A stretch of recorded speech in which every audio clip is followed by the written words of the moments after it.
Chapter 50 The Plan and Its Execution. The first thing she, who was Foxfire, did was to try and raise the thing out of the water. She was hoping that Candide's fish trick would work and the monster would just suffocate or drown on air. Unfortunately, she wasn't able to lift the entire creature yet. It was as large as the pirate ship and she was very high above it.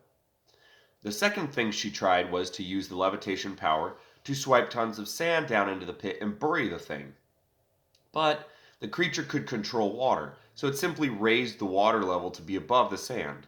Foxfire had dumped a lot of sand into the pit in a very short time, so the creature was actually a lot closer to the temple now than it had been before. In fact, the thing was so close now that it was able to raise one of its tentacles and grab the lip of the pit. The creature was another Italian myth.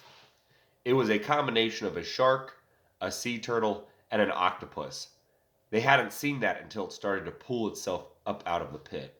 The pirates backed away from the tentacle quickly, but Foxfire dashed forward with the fire sword and sliced away at it until it fell back into the pit. Then 20 more tentacles rose up out of the air and began scraping the sides of the pit. Sand drifted down at an alarming rate and Foxfire had to adjust the plan. She ran back towards the sands in front of the temple. Using the fire sword, she drew huge lines that melted the sand into glass. She ordered the pirates to pick up the glass spears and begin throwing them into the pit at the creature, but the turtle shell protected it. So she ordered they aim for the tentacles, but their aim was terrible. In a fit of frustration, Foxfire drew 10 spears for herself, then used the staff to levitate them into the air. She hurled them downwards towards the smallest tentacle and guided it with the stone to make sure it hit. The creature screamed out and began whipping its tentacles against the side of the pit. The earth shook and several pirates lost their balance. That must have meant it was a very terrible earthquake because pirates are known for having sea legs. The creature screamed again, and all the tentacles shot out and gripped the edges of the pit again. Now, the monster was easily able to pull itself up to the top. But because its arms were spread across the top of the pit's edge, it could not move without falling back down. Water began to collect in the air as a cloud grew underneath its sharkish body. The plan had failed. It had been executed as perfectly as it could have been, but it still failed. All but the captain ran towards the ship to try and escape the sea-ocean god's wrath, but Foxfire held her ground. She thought of every combination from the things in the knapsack, but nothing would be enough to take down the thing before her. She missed her friends. The pirate captain placed a hand on her shoulder. He was amazed at what she had already come up with, but he knew it was over. "Your will is admirable, girlie. It's a doomed now. Some things aren't just made for breaking." And then she had a new plan. Holding the staff and the sword as tightly as she could, she shrugged off the captain's comforting hand and ran towards the pit. She used the sword to leap as far as she could towards the creature. And when it opened its mouth, she fell inside, and with razor-sharp teeth, it bit down. But the staff had a third stone, and when the teeth slammed down on the ends of the unbreakable metal, they shattered. And Foxfire used the power of the sword to begin heating the thing from the inside. The creature screamed out and let go of the pit's edge, but Foxfire levitated it easily now. She was within the thing. And when it shoved its own tentacles down its own throat to try to get her, she switched from suspending the creature in the air to shoving the tentacles even further down the throat, and it began to choke. That was when she found the stone. It had been knocked loose with the choking, and she quickly rushed to grab it.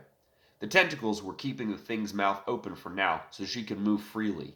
And once she picked it up, she popped it into the staff, and then rushed across the sticky tongue to where the teeth were cutting the tentacles off. Just as the teeth bit through the arms and the creature swallowed part of itself so it could breathe again, Foxfire jumped from the mouth and used the power of levitation to fly towards the lip. She was almost there when the pirate captain appeared, holding a glass spear. But actually, he was just nervous of looking to see what had happened, so when he saw Foxfire flying from the pit, he dropped the spear and cheered. And when she landed, he gave her a huge piratey hug. But she wasn't finished. She used the new power of the blue stone to draw all of the water from the pit and stop the storm from brewing. All of the clouds disappeared, and she threw the water into the sea, ocean, and away from the creature below. Then she buried it with sand. And when it was dead, all of her energy had been used up. She passed out, which is really just falling asleep immediately, and the pirate captain carried her and her stuff back to his ship. Then he sailed her back to the shore. Sorry, my voice is a little bit rough today. Chapter 51. The Reunion. Upon seeing the pirate ship, Alexander and Candide and the father stood up. They had seen the storm brewing and had heard the screams from some terrible creature. They hadn't expected the ship to return, but it looked like there might be trouble. They were pleasantly surprised. The pirates sent the girl on a smaller boat they used when they didn't want their larger boat to get stuck on the shore. The father was overjoyed and cried for a totally different reason than from before. On the second trip, the pirate captain himself rowed Foxfire back with her stuff. He had dressed her up in a wonderful pirate outfit, too, from his own personal cabinet, since most of her clothes smelled of fish and were torn. She looked even hotter now. And the pirates didn't stay for long, because they had cities to pillage and villages to burn. But they waited until Foxfire was awake again so they could all give her handshakes, high fives, and hugs. She smiled at them and thanked them all for their help. Alexander was very confused. But they were together again, and that was all that mattered. She had apparently found a new stone for the sword, and she even had grabbed one of the monster's teeth as a trophy before she was done.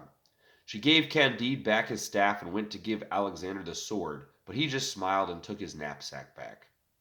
He also gave her a very special hug, which made her feel all sorts of things that she wasn't used to yet, and that was nice. The father thanked them so much for saving his daughter and offered them food and water for their trip. They accepted his gifts, then continued on their way towards the village outside the courtyard. Foxfire told them what had happened while they walked. They spent another night on the beach before leaving the sea, ocean. And just before they left, Candide washed his hair.